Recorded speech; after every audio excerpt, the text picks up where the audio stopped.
आप सबका स्वागत करते हैं शिक्षा वेब यूट्यूब चैनल पर। भारतीय साक्ष्य अधिनियम 2023 के सेक्शन 2 में उन सभी महत्वपूर्ण कानूनी शब्दों का अर्थ समझाया गया है जो पूरे अधिनियम में उपयोग होते हैं, जिसमें से पहला है कोर्ट, न्यायालय। कोर्ट वह स्थान या संस्था है जहां न्यायिक कार्रवाइयां चलती हैं। इसमें शामिल है supreme court, high court, session court, magistrate court, special courts, NDPS, POCSO जैसे कोई भी ऐसा न्यायालय जिसे कानून एम्पावर्ड करता है, वो सब इसके अंतर्गत आते हैं। एग्जाम्पल, मर्डर केस के लिए सेशन कोर्ट चलते हैं। दूसरा है एविडेंस, साक्ष्य। एविडेंस का मतलब बातें, दस्तावेज जो किसी फैक्ट को प्रूव करें। इसे दो बड़े भागों में बांटा गया है। पहला है ओरल एविडेंस, मौखिक साक्ष्य। गवाह द्वारा कोर्ट में दिया गया बयान जिसके अंतर्गत आता है। कोर्ट के सामने बोला हुआ स्टेटमेंट भी आता है। एग्जाम्पल, आई विटनेस कहे कि उसने आरोपी को चाकू चलाते हुए देखा है। विक्टिम गवाही दे कि उसे धमकाया गया है। कंडीशन, गवाह को क्रॉस एग्जामिनेशन के लिए अलाउ होना चाहिए। फिर आता है डॉक्यूमेंट्री एविडेंस, दस्तावेजी या लिखित साक्ष्य। रिटन, जिसके अंतर्गत written documents, digital information, photo, CCTV call recordings, emails, forensic reports, bills, agreements आते हैं। इस नए कानून में डिजिटल एविडेंस को भी बहुत महत्व दिया गया है। Example, WhatsApp chats murder planning को प्रूव करने में या किसी अन्य को प्रूव करने में बहुत ही महत्वपूर्ण भूमिका निभाती हैं। आज के समय में सीसीटीवी फुटेज भी बहुत महत्वपूर्ण भूमिका निभाते हैं। फिर आता है फैक्ट। फैक्ट कोई ऐसी घटना, स्थिति जिसे प्रूव किया जा सकता हो। एविडेंस का उद्देश्य फैक्ट को साबित करना है।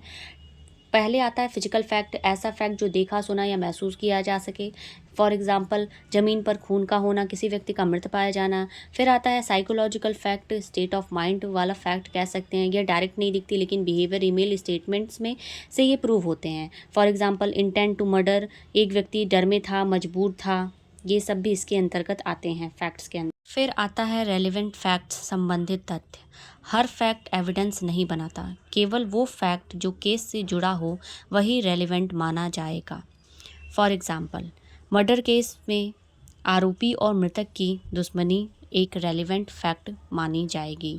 ऐसे फैक्ट्स जिनका संबंध केस या घटना से जुड़ा हो उन्हीं को रेलिवेंट फैक्ट माना जाता है, संबंधित तथ्य समझा जाता है। प्रूव्ड, डिसप्रूव्ड, नॉट प्रूव्ड, ये टर्म्स कोर्ट में सबसे ज़्यादा ज़रूरी हैं। प्रूव्ड सिद्ध, जब एविडेंस दिखाए कि फैक्ट सच होने की संभावना ज़्यादा है तो उसको प्रूव्ड मान लिया जाता है। जैसे कि 5 गवाह है, सीसीटीवी फुटेज भी अवेलेबल है, तो ऐसे में सच होने की संभावना ज़्यादा होती है तो उसको गिल्टी प्रूव्ड मान लिया जाता है। डिसप्रूव्ड, अप्रमाणित, जब एविडेंस दिखाए कि फैक्ट झूठा है। एग्जाम्पल, एलिबाई प्रूफ दिखाए कि एक्यूज्ड घटना स्थल पर नहीं था। नॉट प्रूव्ड, असिद्ध, ना प्रूव हुआ, disproved. For example, no witness, no evidence, तो ऐसे में ये केस कमज़ोर हो जाता है और उसको नॉट प्रूव्ड मान लिया जाता है। इनके बीच में बहुत ही इम्पॉर्टेंट डिफरेंस है। प्रूव्ड में ट्रुथ की गारंटी होती है। इट मीन्स कि court is satisfied with evidence, मतलब कि कोर्ट जो है वह एविडेंस के साथ संतुष्ट है। तो जब कोर्ट एविडेंस के साथ संतुष्ट होता है तो किसी भी चीज़ को प्रूव्ड मान लिया जाता है, अन्यथा नहीं। फिर आता है फैक्ट इन इशू, विवादित तथ्य, वो मुख्य फैक्ट जिस पर निर्णय देना है। पूरा मुकदमा इसी पर आधारित रहता है। एग्जाम्पल के लिए, मर्डर केस में क्या ए ने बी की हत्या की, क्या हथियार उसी ने चलाया।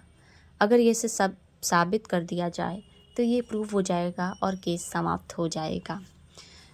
तो इस तरह के और भी इंफॉर्मेटिव वीडियो के लिए आप लोग मुझे फॉलो करें, सब्सक्राइब करें, लाइक करें, कमेंट करें।